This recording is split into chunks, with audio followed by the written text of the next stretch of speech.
Here is the truck, the 07. This tire is okay, this hub's okay, the other hub, it wiggles and then you can feel the vibration, and I'll show you later. But I did receive this from 1A Auto, and I think I got the pair for around 130 bucks. But there's hubs in here. I also got some sway bar links that I need to do, and I'll show you how those go on too. Okay, so now the tire's off. Here's what we're going to be replacing is this hub. It actually holds these studs that come out of the caliper. This is a brake caliper, and the way to do that is you got to pull this cap off.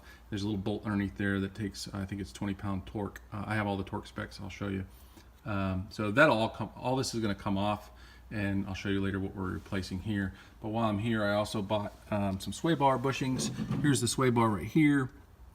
That is a bushing, but that's not. It's actually the control arm right here that holds the sway bar.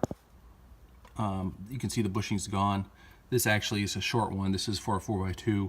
I accidentally ordered a 4x2 a year ago and just pushed the sway bar down and just made it work. This is the exact same problem that happened with the other ones that were for 4x4. The bushings were gone, and then this sway bar, anytime the body rolled, it would just rub up and down on this metal and make an awful noise. So hopefully the new ones won't fail within a year. They were like 30 bucks for the pair, but I'll show you that later. Okay, that cap came out ridiculously tough. I don't know why, and it's a 1/2 inch nut there. It's supposed to be at 20 pounds, so I'll just pull it off.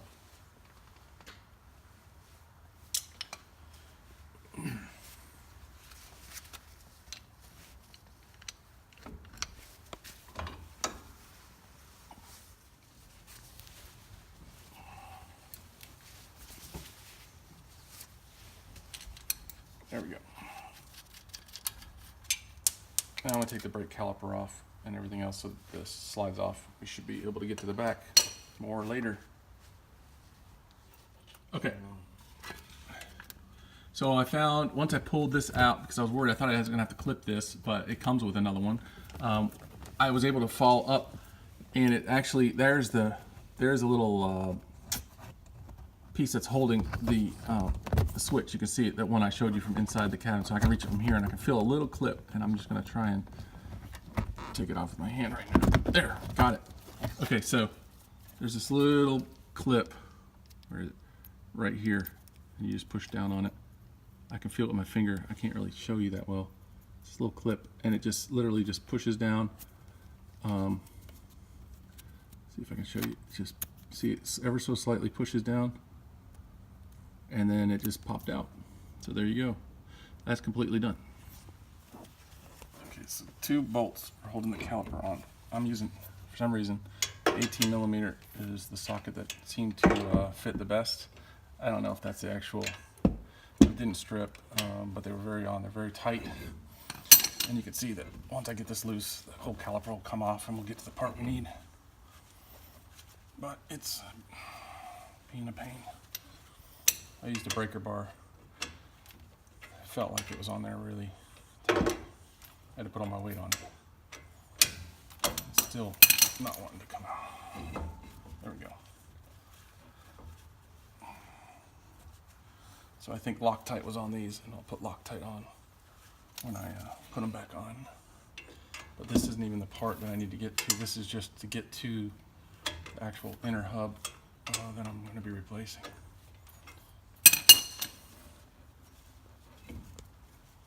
Okay, I finally got that bungee corded up out of the way. It was really a pain. I'd maybe use a metal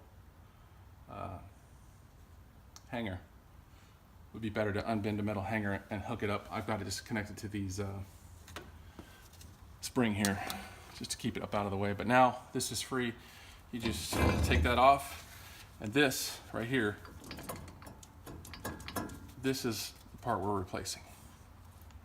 Okay, so I don't know if you can see this. 1, 2, and there's 2 on the bottom. There's 4 bolts that I have to go to around the back.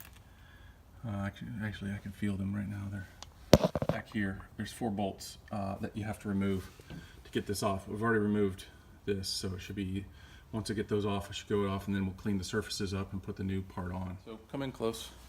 See, there's a bolt. You see it? I'm pulling it. Oh wait, right here. Right here. Let me see. Okay, cameraman, thank you, sir. There's the bolt right there. Is it in focus there? And you can see I'm screwing it from the back side. It's coming out. And I use an 18mm, although the video that I watched, the guy said the same as the lugs, but whatever. 18mm is getting the job done today. It took off my brake caliper.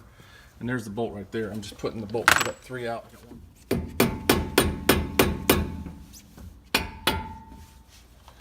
Sure. Okay. Last, this is the brake line I got ABS for the ABS, so it's going to be on there pretty good because it's been on.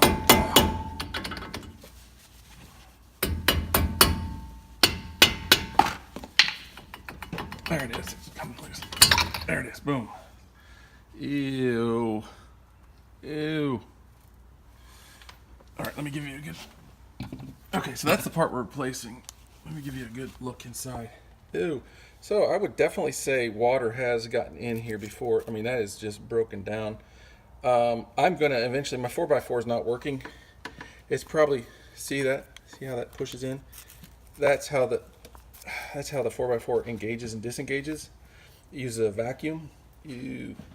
But I guarantee you water got in here, and I'll show you what I'm talking about. There is a solenoid right here behind the battery that controls the vacuum right here. This is the solenoid that controls the vacuum for the 4x4s. And what they said was these old models, and look, it's raining. It rained earlier on the car. So there's water comes down, it drips right here. You see it? See that? It all right here is wet. It dripped down into the solenoid, and the solenoid gets soaked. And what happens is the tubes, your vacuum tubes, are hooked up to the solenoid, and they say that water goes down those vacuum tubes while the car's sitting and goes into the inner hubs that lock your 4x4s. And what happens is over time it corrodes. But this is the new one because it's got this little hut around it, this little plastic building around it, so that water can drip off like this, like you see it dripping off onto it, but it can't get into, if it drips here, it can't get into the solenoid. But I think they did it a little too late because mine have failed. All right, so I'll come back and show you this cleaned up, and then we'll put some new grease in.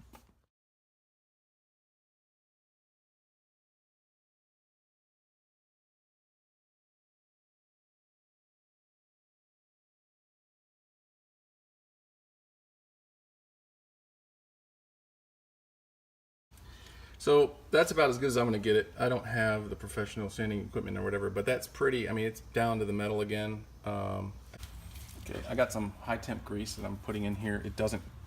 The new part does not come greased, and you have to grease with some high temperature, axle grease or something like that. I just bought something at multi-duty grease. It says high temp applications from Walmart. You'll see a great value theme going on in my garage.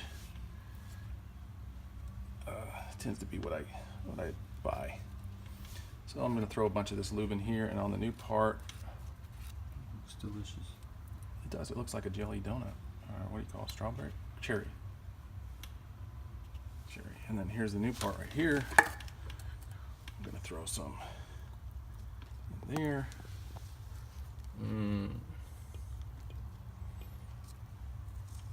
I also put, just so you know, if you want to zoom in over here, this Loctite thread, I put it on the 4 bolts that came out of here, which are going to go in here through here.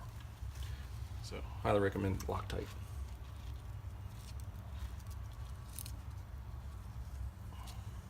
This helps for like when we're going, putting the boat in the water. If for some reason these ever got submerged, I hope the front wheels will do. I would hope that, yeah. But you know what I'm saying. If you drive somewhere where you're in the mud, and you're 4-wheeling, whatever. No, like when if you ever went off, like to go fishing off the bank, right? And and say there was a bunch of mud and their tires got splashed in it. You know what I'm saying? That's what that's for. Let's see, actually, I can put some on the outside rim here. Why do they give you so much? Who? In the jar. Oh, this will last you years, unless it dries out. I don't think grease doesn't dry out, but that's what that's for.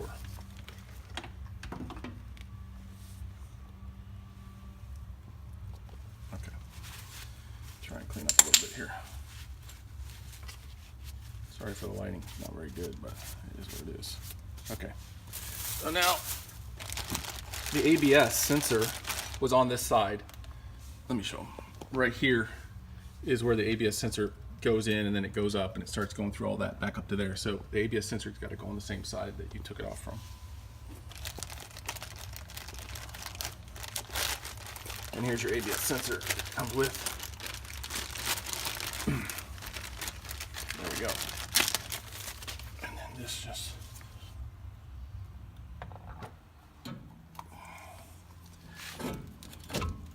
there we go. There's it. It's in. And then we put that little 20 foot-pound nut right here. I'll put some Loctite on that. And then your tire now bolts to these. When you put your tire on, it bolts to these. All right, you can cut that. Okay, I don't know if you guys can see this, but this goes to 150. I've already done those in 150. I just spared you the grunting. But anyway, you're on a 6 here. We're trying to get to this 20. There's a line that's horizontal. You got to line up with the vertical and the horizontal. You want to take that 0 right there needs to be on that 20 line, so it's not there yet.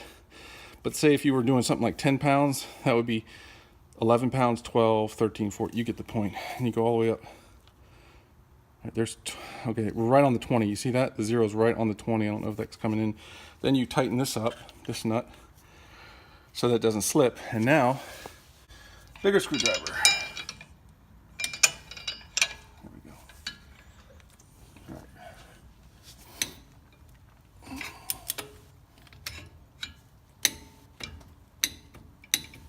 Hear that click? That's 20. 20 pounds. So what I did is I jammed that back in there. That was really a tight one. I don't know what the deal was with that. That goes in there. Oops, sorry. Oh, where am I? There, that goes in there. This came with this little clip, so I clipped it onto these, the vacuum hoses for your 4x4. And then these other rubber clips were already in these clips that are part of the brake line. So those two go in there. That's the one I was worried about clipping. It actually jams in. It jams into this hole right here. And then this, I couldn't put the dielectric grease in there because you could see how far down that is. So I rubbed it on the, you just saw me rub it in on this side. So when I jam this in, the connections will be covered. And Vaseline's a good conductor. So to get this out, I actually had to jack the other side of the car up, and my son Noah and I both lifted up on this to get this out. And I already took the bolt off here at the same time. But look at this, like it failed so badly. Look at that. Oops, sorry. Look at that. It just. I got this back on. This is the sway bar link. It just links to the sway bar. I just put these down till it was snug so that it didn't spin anymore. I did go ahead and put some of that high temperature axle grease in there, thinking maybe because I wasn't greasing it or putting a little bit of grease, I put a little grease on here and just spun these just so that they would seat well and that they wouldn't squeak. So caliper's back on. Those two bolts I Loctited it. I went to 150 foot-pound torque as well. Re-cleaned the rotor with some brake clean. Put that back on. All we gotta do now is slip the tire on. You can turn it off. We'll show them once the tire's on. Okay, almost out of battery. Listen, we raised the car up, put this back on. We put these back on. They're not torqued down yet, but I just wanted to show that it doesn't. I mean, these aren't torqued, but they're tight. But it doesn't wiggle. It used to go boom, boom, boom, boom.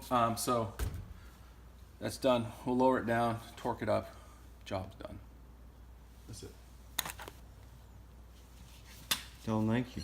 Thank you for watching.